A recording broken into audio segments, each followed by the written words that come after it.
Bonjour à tous, j'espère que vous allez bien. Allez, aujourd'hui, nouvelle vidéo. On va parler un petit peu de comment est-ce qu'on se construit un portefeuille crypto idéal, notamment pour 2023, mais ce sera également valable pour l'année 2024 et 2025 également. Le but, c'est d'être armé pour une prochaine vague haussière qui n'a pas encore commencé, loin de là.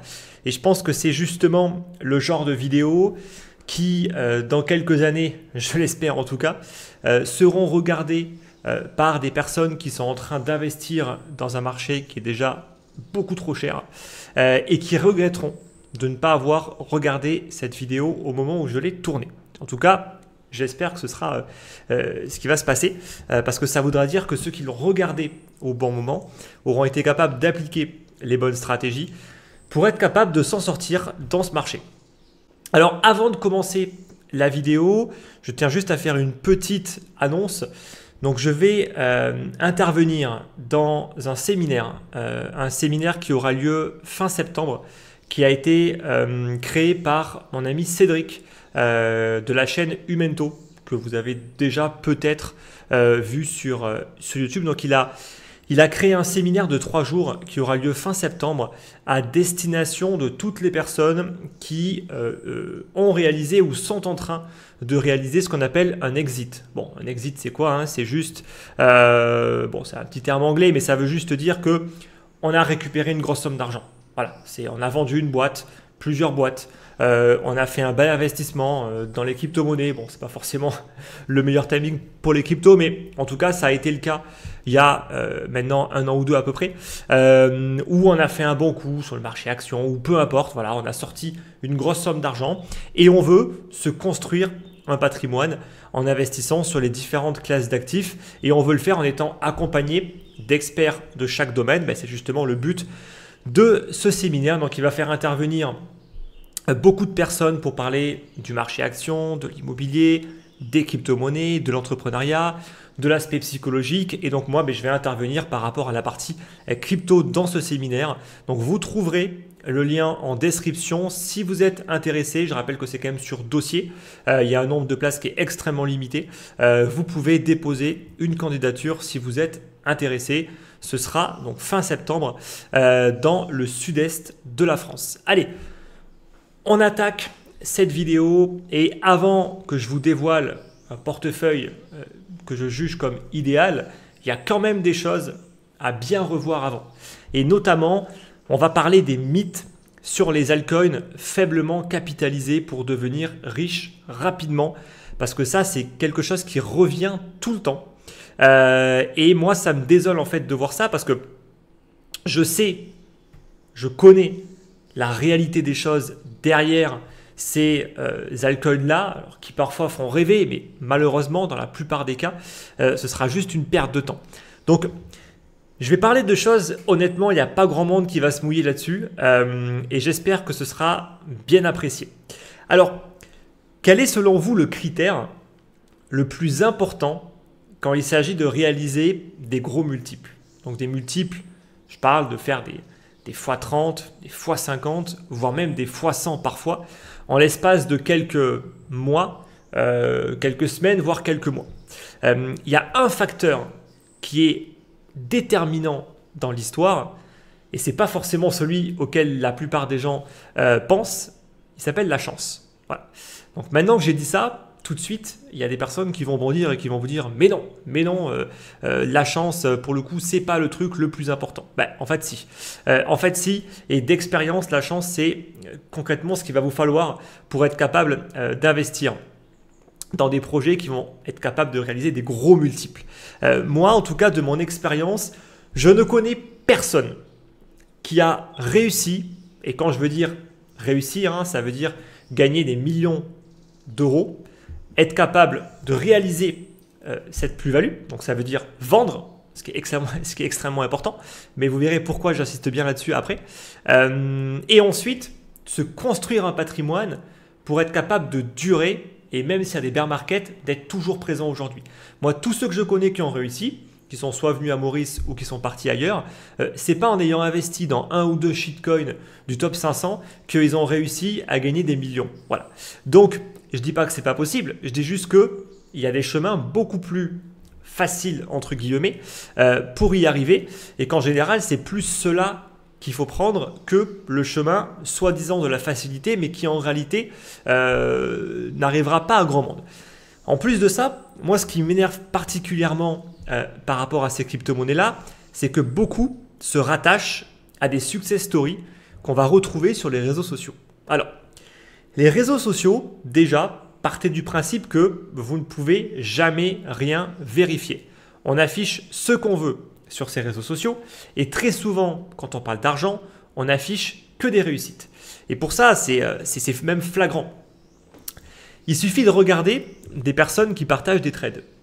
Ça, il y en a beaucoup qui adorent partager des trades, voire des gros PNL en pourcentage, jamais en valeur, parce qu'on cache toujours son capital, uniquement en pourcentage. Et en fait, c'est que des trucs gagnants. Il n'y a quasiment que des pourcentages gagnants, ça gagne tout le temps. On a un win rate de 100% sur les stratégies de trading. Et le pire, c'est que les gens, ils y croient. Les gens, ils vont vraiment croire à ça. Alors qu'il suffit juste de regarder concrètement, quand ils postent des graphiques, des analyses techniques en disant « je suis rentré là », en général, c'est très rare, extrêmement rare que ces personnes postent quelques secondes ou quelques minutes après qu'ils aient pris une position. Ils vont toujours attendre. Ils vont toujours attendre de voir si ça va dans leur sens. Et si ça va dans leur sens, je poste le graphe. Oui, bon, alors, manque de bol, moi je suis déjà rentré, par contre le prix a déjà pris 5 ou 10%, mais regardez, moi je suis rentré au bon moment. Et ça, vous le verrez, c'est hyper flagrant. Les gens qui ne postent que les choses positives, que quand ils ont des trades qui vont être gagnants. Et ça, c'est vraiment tout le temps. Tout le temps sur les réseaux sociaux. Moi qui trade, moi qui suis entouré de personnes qui tradent et qui vivent réellement du trading, je suis mort de rire. Parce que tout le monde qui trade, toute personne qui trade vraiment, sait qu'on ne peut pas avoir 100% de trade gagnant. C'est juste impossible.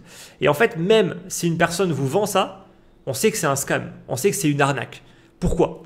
Parce que le principe même du trading, c'est pas d'avoir le pourcentage de trade gagnant le plus élevé. Ça, on s'en contrefiche, mais royalement. Et en réalité, ça n'arrivera jamais parce que d'un point de vue statistique, c'est impossible d'avoir tout le temps raison. C'est juste impossible. Et donc, ce qu'il faut comprendre, c'est qu'une stratégie qui peut avoir 30% de trade gagnant peut performer extrêmement bien. Parce que le principe même du trading, c'est pas d'avoir raison à chaque fois. C'est uniquement d'avoir raison de temps en temps. Quand on a raison, il faut être capable de laisser courir une position. Et quand on a tort, Dieu sait que ça arrive quasiment tout le temps, et bien pour le coup, on coupe systématiquement les positions. Et donc 30% par exemple de trade gagnant, eh bien, on peut faire une très très belle performance. Donc s'il vous plaît, ne vous faites pas avoir avec toutes les conneries qu'on peut entendre sur les réseaux sociaux et surtout des trucs qui sont jamais vérifiables. Si on en revient maintenant aux alts, ceux qui vous affichent, voilà, telle personne a fait combien de X millions de dollars parce qu'il a investi dans tel shitcoin au tout début, etc. Bon, déjà, ce que vous ne savez pas, c'est quand la personne a investi, combien ça a représenté par rapport à son capital. Parce que ça se trouve, ça a représenté que dalle. Donc elles sont contre-foutées de savoir si elle allait faire une grosse plus-value ou pas. Et donc psychologiquement, déjà, ça a beaucoup d'incidence. Deuxièmement, on ne sait jamais si la personne a vendu. Parce qu'on nous dit toujours, oui, il a gagné tant. Ok, très bien. Mais est-ce qu'il a réalisé, pour le coup, cette vente? Est-ce qu'il a réalisé ce fameux profit? Parce qu'entre afficher un portefeuille qui n'a pas encore été vendu et le vendre, il y a un gap, il y a un écart qui est énorme. Pourquoi? Parce que très souvent, quand on va être amené à gagner beaucoup d'argent sur un actif, on va commencer, surtout pour les débutants, à s'attacher émotionnellement, psychologiquement à cet actif. Et on va avoir énormément de mal à le vendre parce qu'on va se dire, attends, grâce à lui, j'ai gagné beaucoup d'argent, j'y crois. Ça, le truc, j'y crois, ça, on le voit tout le temps. Et donc, très souvent, ces personnes vont être amenées à rester exposées. À rester exposées souvent très longtemps, souvent trop longtemps. Et donc, parfois, on peut être amené à gagner beaucoup, ne pas vendre ou pas vendre suffisamment et boum, ça retombe et après on est comme un con, on se dit merde, j'aurais dû vendre. Et ça, c'est le cas typique. Donc déjà que c'est compliqué d'investir dans un projet qui va être capable de faire des gros multiples, Pourquoi? J'ai pu le dire parce qu'il y a un facteur chance qui est énorme là-dedans. Il n'y a pas que le facteur chance, d'accord? Mais en tout cas, en grande partie, il n'y a que ça. Et ensuite, il y a toute la suite. Une fois que ça a explosé, qu'est-ce qu'on fait? Est-ce qu'on arrive à vendre correctement? Est-ce qu'on ne vend pas trop tôt? Est-ce qu'on ne vend pas trop tard? Est-ce qu'on ne va pas être trop attaché émotionnellement à ce projet ou non? Tout ça va rentrer en jeu. Et au final, quand on regarde vraiment de très très loin, déjà, il n'y a pas beaucoup de personnes qui vont être capables de gagner. Quand bien même, il y a des personnes qui vont être capables de gagner, il y en a, très bien pour eux. Qu'est-ce qu'ils vont faire? Est-ce que vous pensez que ces personnes vont juste se dire, c'est bon, j'ai gagné une somme à 6 chiffres, à 7 chiffres sur un shitcoin qui a explosé, j'ai réussi à le vendre correctement, très bien. Est-ce que vous pensez que cette personne va pas être, on va dire, boostée à bloc en mode, moi je suis trop fort. Moi je suis trop fort, j'ai réussi à faire un x100 sur un projet, et donc, qu'est-ce que cette personne va se dire dans la tête? Elle va se dire, je vais recommencer. Pourquoi? Parce que cette personne, le facteur chance, elle ne le connaît même pas. Elle ne va même pas imaginer une seule seconde dans sa tête qu'il y a une grosse part de chance dans la réussite qu'elle a eue sur ce projet. Absolument pas. Elle va juste se dire, mais non, c'est parce que je suis trop fort. Je suis trop malin, je suis meilleur que les autres. Donc, je vais être capable de reproduire l'opération. Et c'est là où ça commence à s'envenimer. Parce que là, on va avoir un capital beaucoup plus important et on va vouloir recommencer. Et comme il y a un énorme facteur chance, qu'est-ce qui va se passer? En général, la chance, on l'a une fois, mais c'est compliqué de l'avoir à chaque fois. Donc, on va commencer à prendre des pertes. Et là, soit la personne n'est pas si bête que ça, et elle va s'en rendre compte, et elle va se dire, ok, là j'ai commencé à prendre des pertes, je lève le pied, c'est pas si facile que ça pour le coup à reproduire, je prends du recul. Ou alors, le piège classique, on insiste, on est trop fort, on va réussir, et au final, on n'y arrive pas. Et c'est le meilleur moyen pour cramer du capital. Alors, tout cela, très souvent, je pense que tout ce que j'ai pu vous dire là, ça va vous faire penser à un truc. Ça doit quand même vous faire penser à ce qu'on appelle souvent le casino. Dans le casino, c'est toujours la maison qui gagne. Plus vous allez insister, plus vous allez jouer, plus vous allez tout reperdre. C'est exactement pareil sur ce type d'actif. Plus vous allez insister, plus vous allez perdre. Donc si par chance, vous avez réussi à faire un gros multiple sur une petite small cap du marché crypto, vendez en grande partie et achetez du Bitcoin, de l'Ether et d'autres types d'actifs beaucoup plus safe. Ça, c'est vraiment la chose la plus importante. Et surtout, ayez conscience du facteur chance. Alors maintenant, je vais un petit peu vous expliquer. Moi, ça m'est arrivé à plusieurs reprises de faire ce genre d'opération. Donc, je sais de quoi je parle en fait. Et je sais exactement ce qui est possible et ce qui n'est pas possible. Il n'y a pas de recette miracle, d'indicateur miracle ou tout ce que vous voulez. Ça, c'est que des conneries. D'accord ? Ça, quand on est un débutant, parfois on croit qu'il y a des choses qui sont possibles, il y a des indicateurs, il y a des personnes qui ont des informations plus pertinentes que nous, etc. Tout ça, c'est que des conneries. Okay, on est tous plus ou moins au même niveau. La seule chose qui va nous différencier, c'est principalement l'expérience. L'expérience, qu'est-ce que nous, on a été capable de faire et comment est-ce qu'on va être capable de réagir par la suite. C'est tout ce qu'on va être amené à faire qui va après créer des différences, notamment en termes de performance. Mais en termes d'information, il n'y a pas un indicateur miracle ou un site qui va vous donner des données miracles. Tout cela, ça n'existe pas. Donc moi, le dernier exemple que j'ai en date, c'est avec le projet Pancake Bunny, que peut-être certains, vu que j'en avais parlé à l'époque dans mon groupe privé, peut-être que certains vont se rappeler de ce projet. Moi, j'ai conscience que investir dans ces projets-là, il y a un énorme facteur chance et que ça s'apparente plus à du gambling et du casino qu'à de l'investissement. Et pour cette raison, moi, j'ai dédié que 10% de mon capital crypto pour faire du gambling. Sauf que moi, je l'assume et je le dis haut et fort. C'est du casino, c'est uniquement de la chance. Ça me permet de m'amuser parce que c'est sûr que, pour être honnête, investir sur BTC, ETH et quelques alts par-ci par-là, on prend du Matic, Uniswap, du Cosmos et basta, ça monte, ok très bien, mais en fait j'ai plus rien à faire, voilà, grosso modo. Et donc, le problème c'est que des fois on a toujours envie de faire des choses, ce qui est normal, parce que c'est aussi une passion, c'est aussi un divertissement. Ça, il ne faut pas non plus encore avoir peur de le dire. Oui, on parle d'argent, mais on est aussi là pour, d'une certaine manière, en tout cas c'est mon point de vue, pour s'amuser un petit peu. Et donc moi j'ai toujours une petite partie du capital qui n'a aucune importance pour moi. Je peux tout perdre, je m'en fiche royalement. Ça n'a aucune importance. C'est du gambling, c'est du casino, c'est juste pour m'amuser. C'est pour faire un petit peu également parfois le yo-yo avec les émotions. Mais tout ça, c'est complètement contrôlé. Et donc, moi, je me suis amusé durant le dernier bull market.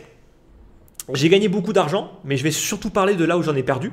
Parce que, comme j'ai pu le dire, il y a toujours ce facteur chance qui fait que des fois, c'est avec nous, des fois, c'est pas avec nous. Et là, pour le coup, c'est la faute à pas de chance. Donc, le projet Pancake Bunny, c'est un projet dans lequel j'avais investi au tout début, quand il y avait vraiment le début de l'explosion de la Binance Smart Chain. Et j'avais dû investir quelques milliers de dollars grosso modo, vraiment pas grand chose par rapport à mon niveau. De nouveau, c'est pas pour dénigrer ni quoi que ce soit, mais moi je parle de manière transparente. Voilà. Et donc, c'est un projet sur lequel j'ai fait un gros multiple. On va dire entre 50 x 50 et x 60. Je ne me rappelle plus exactement des chiffres, mais donc j'avais atteint largement un portefeuille à 6 chiffres sur ce projet-là.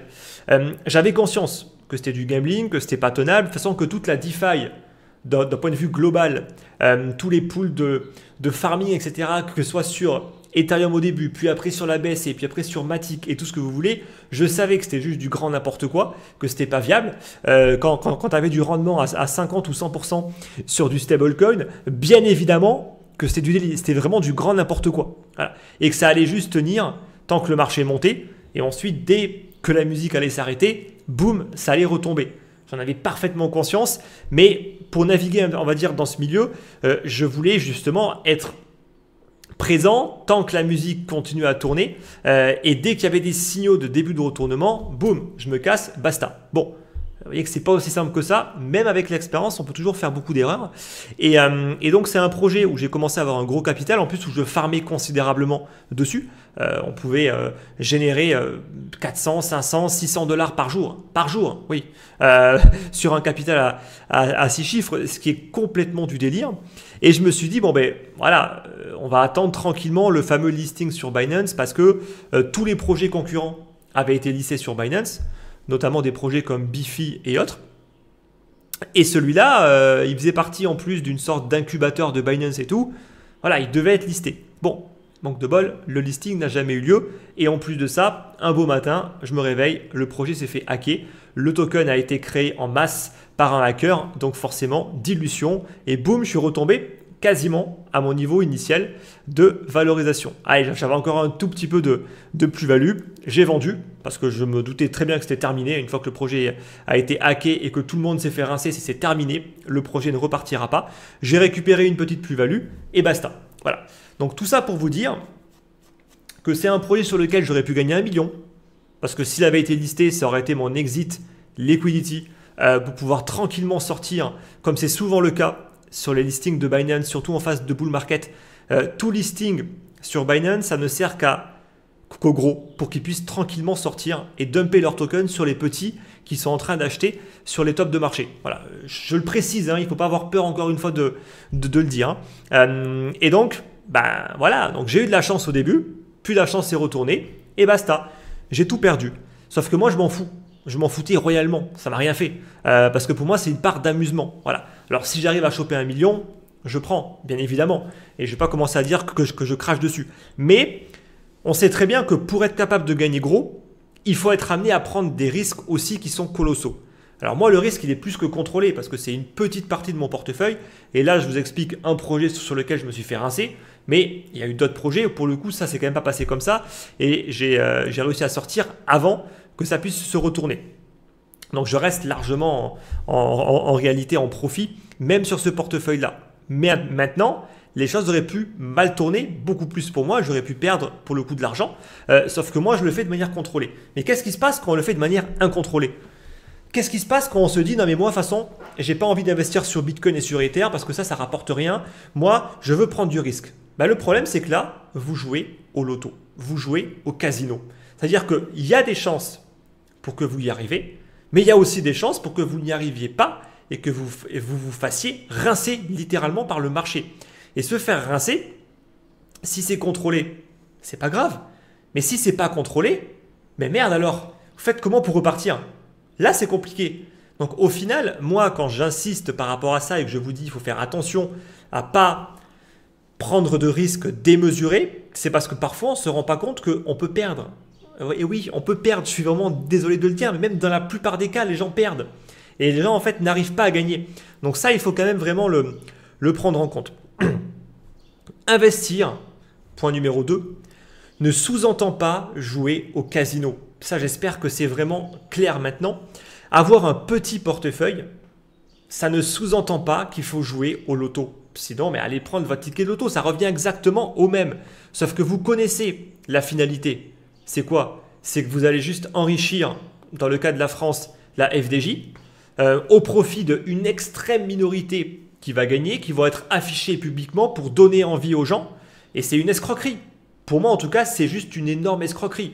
C'est en prendre l'argent aux gens en leur faisant miroiter des choses qu'ils n'auront jamais. Pour moi, c'est limite de l'escroquerie, de toute façon, hein, tous ces jeux-là. Mais bon, c'est légal, donc on peut le faire. Voilà. Mais là, c'est exactement pareil. C'est vraiment des comportements similaires. Il y a une extrême minorité qui va réussir à gagner de l'argent. On ne sait même pas comment, on ne sait même pas s'ils vont le garder. Ils vont l'afficher sur les réseaux. Ça va donner envie. Les gens vont y croire. Ils vont s'engouffrer là-dedans. Mais la plupart vont juste se faire rincer littéralement. Donc ça, il faut quand même vraiment en avoir conscience.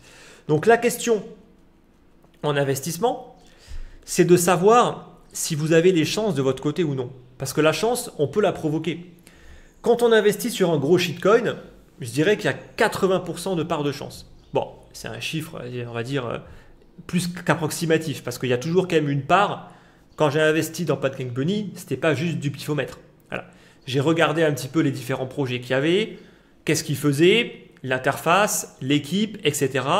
Donc on va dire que ça correspond peut-être à 10-15% on va dire, d'importance pour investir dans un projet. Mais en réalité, le projet il aurait pu totalement foirer. Parce que bon, c'est pas comme si on avait beaucoup d'informations pour investir sur un projet. En général, on a très très peu d'infos. Donc, la part de chance, elle est extrêmement importante. Ça, il faut en avoir conscience.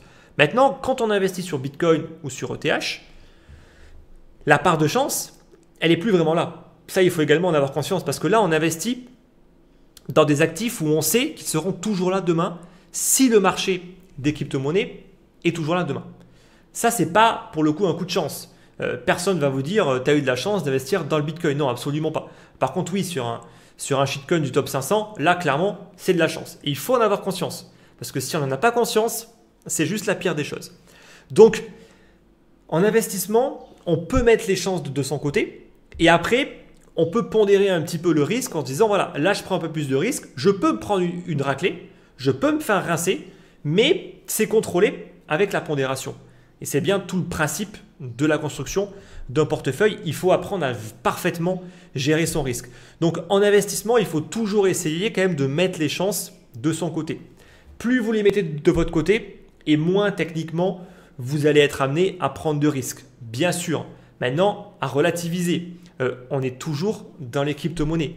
Dire que investir dans Bitcoin et ETH, c'est pas risqué, c'est de la folie, d'accord? Ceux qui investissent dans un ETF obligataire américain, de bons du trésor américain à court terme, eux, ils ne prennent pas de risque. Mais quand on investit dans le Bitcoin, de là à dire qu'on ne prend pas de risque, je suis désolé, mais alors là, on n'a pas du tout la même notion du risque. Voilà. Donc ça, j'espère également que c'est quand même plutôt clair. Donc, maintenant, une fois que tout cela a été dit, est-ce qu'il est, de votre point de vue, en tant qu'investisseur ou futur investisseur, est-ce que c'est plus intéressant d'investir sur un ou quelques shitcoins dans l'espoir peut-être un jour de réaliser un x100? Ensuite, si vous le réalisez, être capable de vendre, de conserver l'argent et de le réinvestir de manière intelligente dans des actifs qui vont être moins risqués afin de changer radicalement sa façon d'investir pour être capable de préserver le capital et de continuer à le faire croître. Mais je vous le dis, c'est quasiment mission impossible. Voilà. C'est quasiment mission impossible parce que quand vous allez gagner de l'argent, si vous avez la chance de gagner beaucoup d'argent, faire tout ce que je viens de dire après va être encore plus compliqué. Voilà. Et c'est là où ça va créer une différence majeure. Donc, dans toutes les personnes qui ont eu de la chance, en réalité, ceux qui vont être capables de réellement s'en sortir gagnants, ils vont être encore moins nombreux. Et ça, c'est complètement normal. Et si vous n'avez jamais vécu ça, vous avez toutes les chances de faire n'importe quoi et de vous foirer. Ça également, ne vous croyez pas plus malin que la plupart des autres. Quand vous n'avez pas expérimenté quelque chose, croire que vous le ferez bien, c'est d'une naïveté folle parce que vous ne le ferez pas bien. Voilà. Toute personne, moi y compris, qui sommes déjà passés par là, on est passé par toutes les étapes où on a fait des erreurs, où on a appris de ces erreurs. Et ce n'est pas parce qu'il y a un mec qui va vous dire quoi faire, que ce soit moi ou d'autres, que vous allez le faire. Donc ça, il faut vraiment le prendre en compte. Ou alors, est-ce que vous voulez investir sur des actifs qui sont déjà risqués? Parce que investir sur Bitcoin, c'est extrêmement risqué. On parle d'un actif qui peut se prendre moins 50% en l'espace de quelques jours. Donc dire que c'est pas risqué, je suis désolé, mais on n'a pas du tout la même notion du risque. Il faut redescendre un petit peu sur terre, quoi. Et donc, est-ce que c'est pas déjà suffisamment risqué d'investir sur des actifs beaucoup plus safe dans l'environnement en crypto, comme du Bitcoin, comme de l'Ether, comme certains Layer 1 ou Layer 2 par exemple, en mettant les chances de votre côté et en étant quand même capable de réaliser des gros multiples sur quelques années. Parce que aussi, il faut avoir une notion de qu'est-ce qu'on peut gagner en termes d'investissement. Croire que le x100 c'est une banalité, mais je suis désolé, mais c'est juste du n'importe quoi. Non, le x100 c'est pas une banalité. Déjà être capable de faire un x10, c'est extrêmement bien. En termes d'investissement, on va dire sur quelques années, des personnes qui font des x10, vous n'allez pas en voir beaucoup. Mais alors croire que faire un x50 ou un x100 ou même x+, c'est genre une banalité, c'est votre objectif, je suis désolé, mais vous faites complètement fausse route. Hein. Honnêtement, il faut redescendre sur terre. Voilà. Donc, ensuite, autre point important, avant que j'attaque à qu'est-ce que doit... de quoi est-ce que doit être composé votre portefeuille, parce que sinon on n'est pas fini en termes de durée par rapport à cette vidéo. C'est pas vous qui décidez des performances des classes d'actifs. Ça, c'est un truc que j'ai souvent vu et ça m'a souvent choqué. Des personnes qui me disent voilà, donc moi je veux investir tant et je veux gagner tant. Donc dis-moi dans quoi je dois investir. Ok, je veux bien. Mais une personne qui vient vous voir et qui vous dit voilà, j'ai 20 000 euros à investir et je veux gagner 2 millions. Je veux gagner 2 millions en 5 ans. Moi, je le regarde, je lui dis mais attends. C'est pas toi qui décides. En fait, j'ai l'impression que des fois, beaucoup de personnes pensent qu'ils donnent leurs critères et ensuite, c'est à moi, par exemple, ou à d'autres personnes de dire, voilà, fais ci, fais ça et tu vas y arriver. Non, c'est pas comme ça que ça marche en fait. Déjà, il y a une des choses qu'il faut bien comprendre, c'est qu'il y a des différentes classes d'actifs sur lesquelles on peut effectivement prendre plus ou moins de risques, ok, mais il n'y a pas non plus une recette miracle pour arriver on va dire, aux objectifs que chaque personne veut arriver. Donc, par exemple, moi je vais vous les faire, les rendements possibles sur toutes les différentes classes d'actifs. Et vous verrez que pour le coup, très souvent, ça va remettre un petit peu les pendules à l'heure. Déjà, marché obligataire. Là, on parle d'un rendement en l'état actuel des choses qui peut tourner entre 4 et 6% par an. Voilà, grosso modo. Et en l'état actuel des choses, hein, avec des taux qui sont élevés. Là, on parle des actifs les moins risqués. Et ensuite, en partant des actifs les moins risqués, vont en découler les différentes autres classes d'actifs qui vont être impactées par le rendement des actifs obligataires qui sont jugés les moins risqués. On va avoir l'immobilier qui techniquement est censé rapporter plus, ce qui n'est pas forcément le cas aujourd'hui, ce qui veut dire que c'est très mauvais d'investir dans l'immobilier parce que vous prenez plus de risques sur un actif illiquide pour un rendement équivalent à l'actif le moins risqué qui est par exemple le bon du trésor américain, ce qui est une aberration, mais ce qui arrive souvent, surtout en France parce que les gens ils savent faire que ça. Et ça par contre, ça c'est une pique, oui. Ça c'est une pique parce qu'en France les gens ils sont tellement nuls en investissement qu'ils acceptent d'investir dans des foncières qui vont leur apporter 3 ou 4% par an, alors qu'il suffirait de se mettre sur un fonds monétaire qui est liquide, beaucoup moins cher et beaucoup moins risqué, qui va rapporter autant, voire plus. Donc oui, ça c'est juste du n'importe quoi. Mais ça c'est parce qu'il y a une culture de l'investissement et financière qui est exécrable. Bref, je ferme cette parenthèse, mais j'avais quand même envie de le dire. Donc l'immobilier qui est censé rapporter plus, vu qu'on prend plus de risques, on va dire entre 8, 9, 10% en l'état actuel des choses, sinon ça ne sert à rien, parce que vous avez des obligations, donc des fonds monétaires qui vont vous rapporter 4 à 5%. Donc l'immobilier doit rapporter plus. Au moins 6, 7 minimum, vraiment minimum. Ensuite, vous avez le marché action. Le marché action, lui, par exemple, on sait que sur le long terme, chaque année, le rendement net d'inflation, il est environ de 7%. De nouveau, voilà, on sait à quoi se rattacher. Donc ceux qui pensent que sur le marché action, ils feront 50% par an, c'est juste du délire. Voilà, c'est juste du délire. Alors peut-être que s'ils ont un peu de chance, ils peuvent investir dans les fonds qui vont être capables de bien performer ou dans certaines actions qui vont être capables de bien performer. Mais sauf si vous êtes un Warren Buffett ou quelques grands investisseurs, sinon ça va être quand même, on va dire, assez compliqué de faire mieux. Parce que de nouveau, dans la plupart des cas, les gens font toujours moins bien que la moyenne. Donc déjà, visez la moyenne avant de vouloir viser plus que la moyenne parce que ça, pour le coup, c'est quand même beaucoup plus compliqué.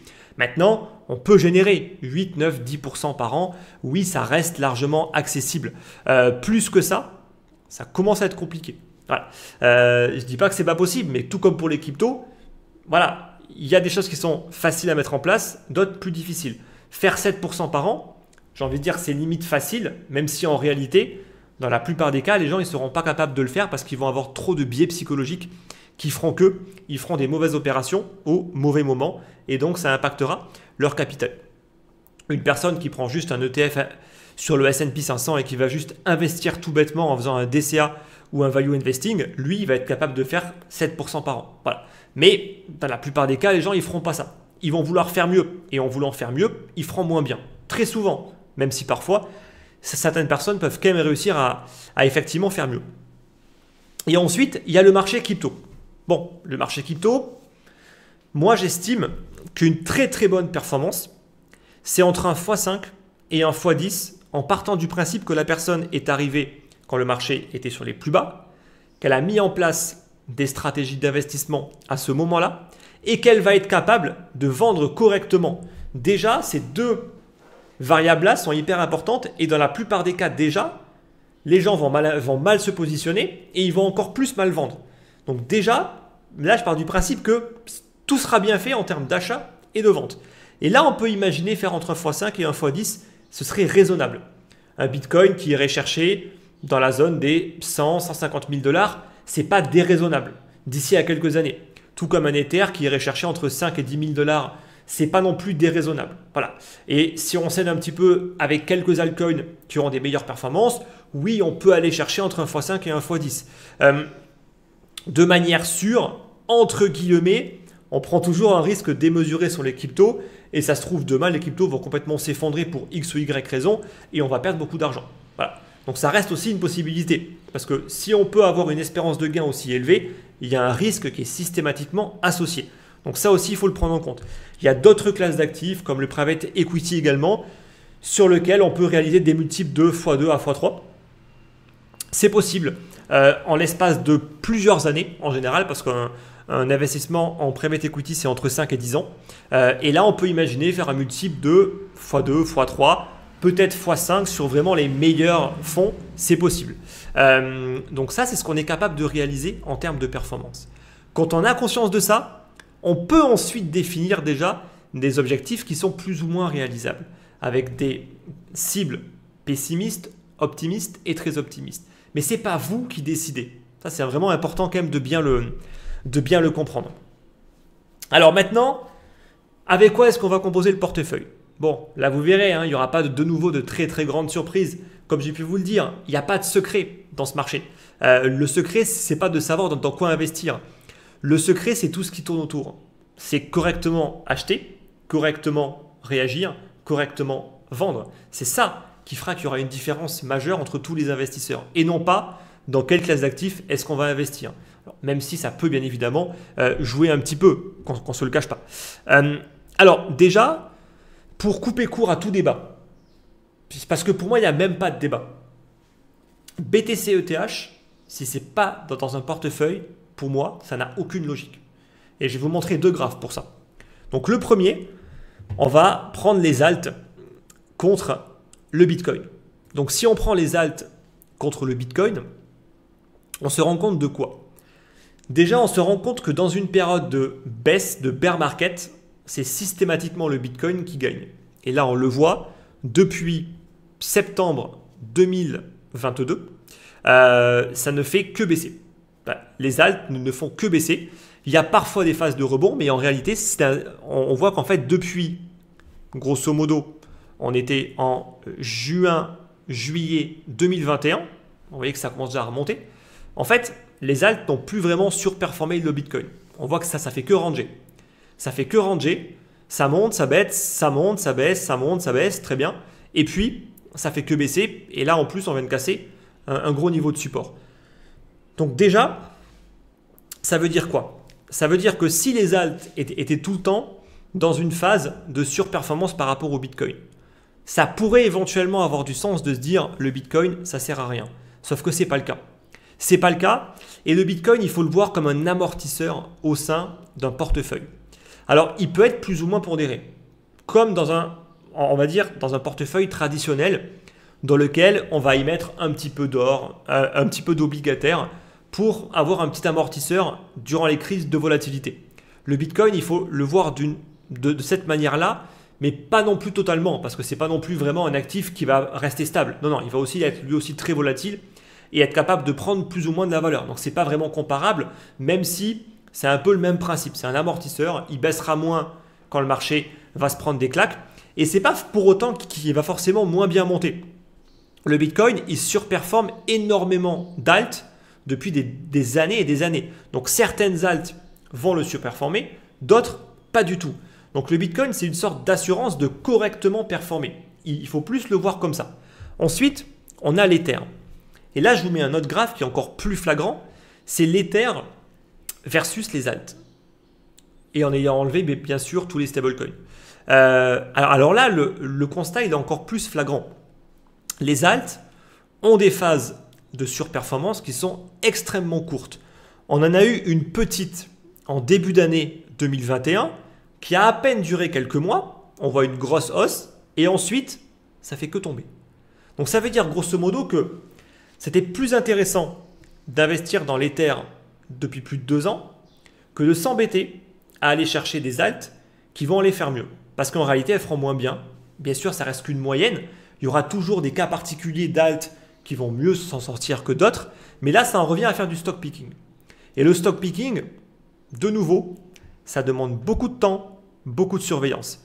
Et ça, c'est un des critères à prendre en compte dans la construction d'un portefeuille. Déjà, c'est combien de temps vous voulez passer à surveiller les marchés.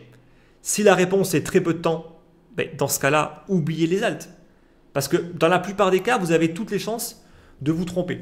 Et si en plus, il n'y a pas un suivi régulier, le risque, c'est de sous-performer l'Ether et le Bitcoin. Et dans ce cas-là, vous avez un actif qui va être plus volatile, qui va être plus risqué et qui va moins bien performer que BTC-ETH. Ça n'a absolument aucune logique et aucun sens.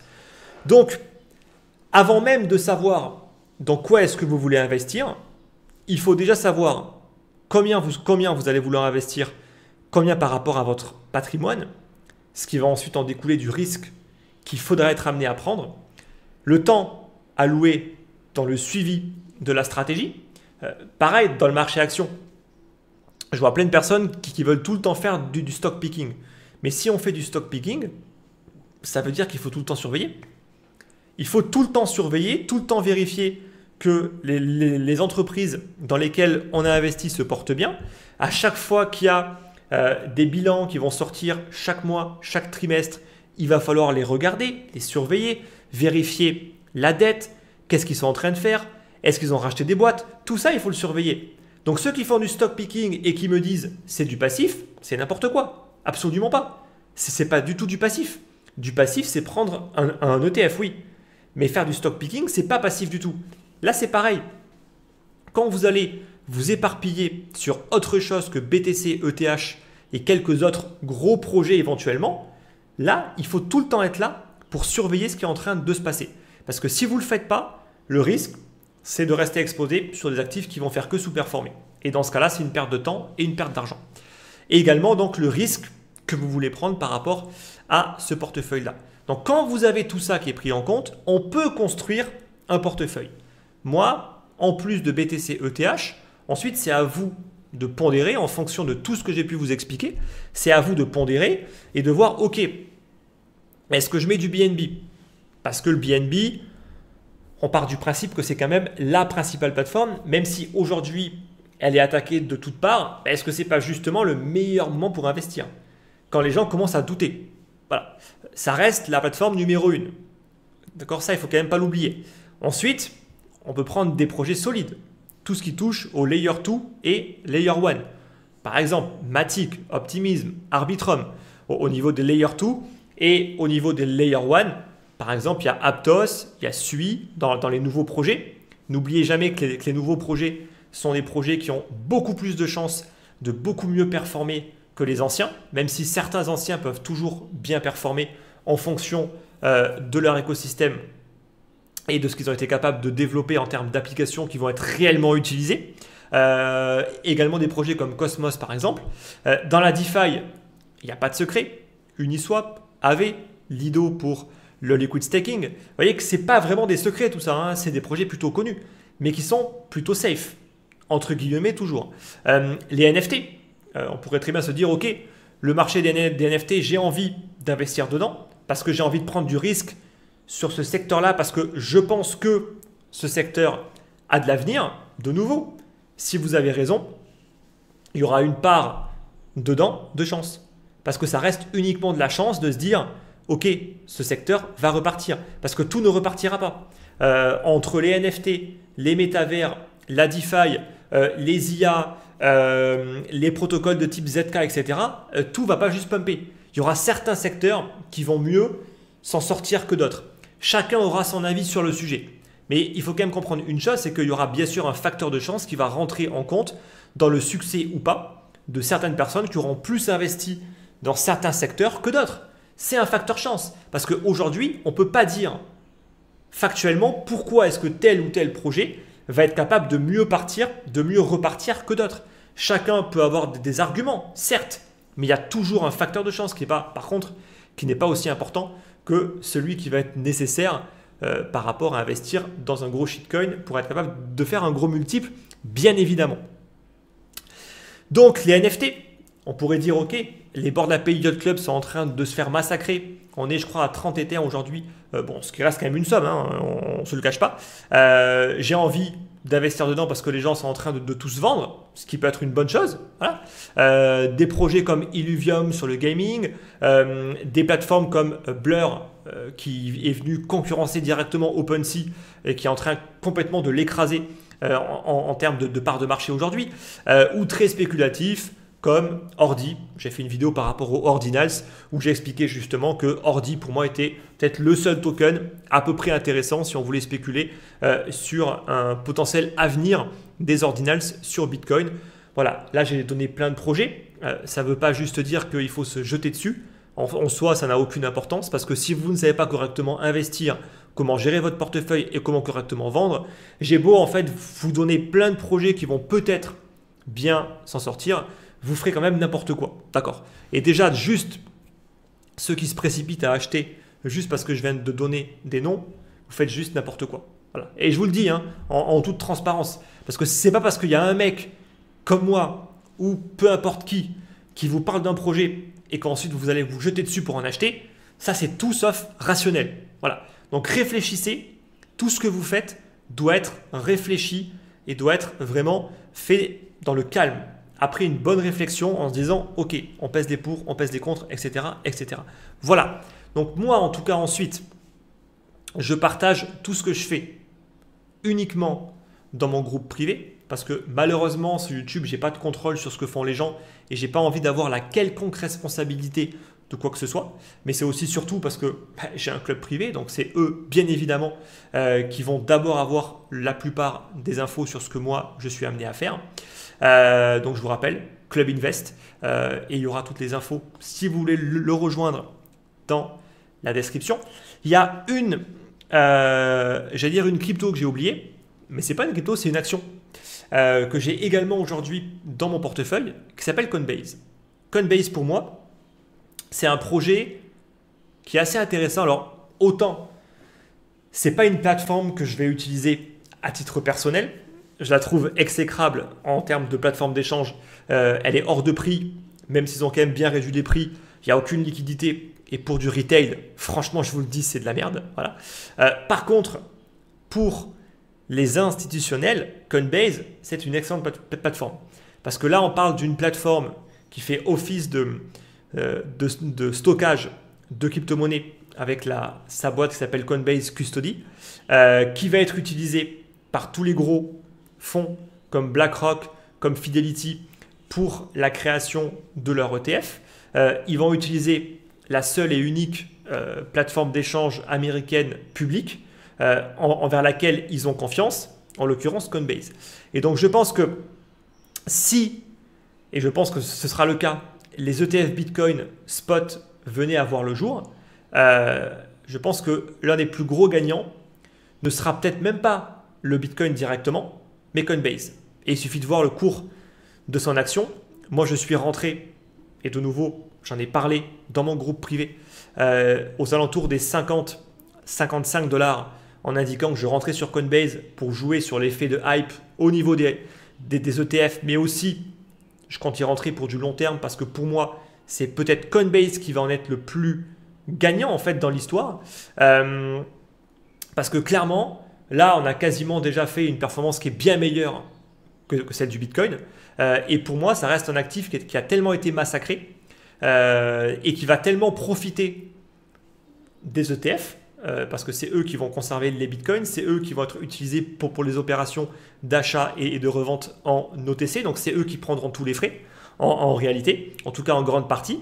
Pour moi, c'est un très très bon pari de se mettre sur du Coinbase. Voilà, en termes d'action, on peut aussi spéculer plus sur du MicroStrategy, mais MicroStrategy pour moi est encore plus corrélé au Bitcoin directement. Donc, ce n'est pas forcément une bonne idée. J'ai envie de dire autant prendre du Bitcoin, même si les actions parfois sont plus volatiles. Il suffit juste de voir ce qu'a fait MicroStrategy là, sur les dernières semaines. Il a bien plus performé que Bitcoin. Même si, in fine, si on prend du recul, ce ne sera pas forcément le cas. Voilà. Mais en tout cas, ça me semblait intéressant pour miser sur les ETF de rentrer sur Coinbase. Maintenant, ceci étant dit, je ne suis pas en train de vous dire de rentrer maintenant parce qu'on est sur le haut du range. Voilà. Donc, au contraire, même je dirais, attention. Attention, ceux qui veulent rentrer maintenant, on était à 55 il y a un bon petit moment. Là, on est quasiment à 70 ou voire 80. Je ne regarde pas tous les jours, mais on va dire dans ces eaux-là. On est plus sur le haut d'un range qui n'est pas une zone d'achat. Voilà. Et de nouveau, moi, je partage uniquement les infos quasiment en temps réel parce que là, je me mouille uniquement dans mon groupe privé. Donc, je sais que malgré tout ce que je viens de dire, la plupart des investisseurs n'appliqueront pas ce que je viens de dire. Et c'est normal. C'est complètement normal. Donc, attention. Beaucoup vont juste me dire que je dis des conneries. Beaucoup vont juste penser que non, ils ont raison. Il faut investir que dans des shitcoins pour aller chercher des gros multiples. Faites-le. Faites-le. Mais ayez, s'il vous plaît, ou plutôt prenez du temps pour ensuite accepter d'avoir eu tort. D'avoir eu tort et de vous dire, ok, maintenant j'ai appris. Maintenant, je ne recommencerai pas. Maintenant, je vais tester d'autres choses, s'il vous plaît. Parce que c'est normal, dans une phase d'apprentissage, d'essayer et de faire des erreurs. Et même, j'ai envie de dire, même tant mieux en soi. Parce que ce n'est pas parce que moi, je dis un truc qu'il faut forcément le faire. Testez, ok? Vraiment tester. Beaucoup également vont penser qu'ils ne seront pas soumis au biais psychologique. À chaque fois que je demande à quelqu'un dans mes coachings privés, quel risque est-ce que tu veux prendre? Ou plutôt, quelle est ta résistance au risque? À chaque fois, on me dit importante. Et moi, je leur dis, mais comment tu sais? Et en fait, ils me disent que, en fait, ils pensent. Ils pensent qu'ils vont bien résister. Mais non, ça c'est faux. Ça c'est complètement faux. L'être humain a toujours tendance à se surestimer.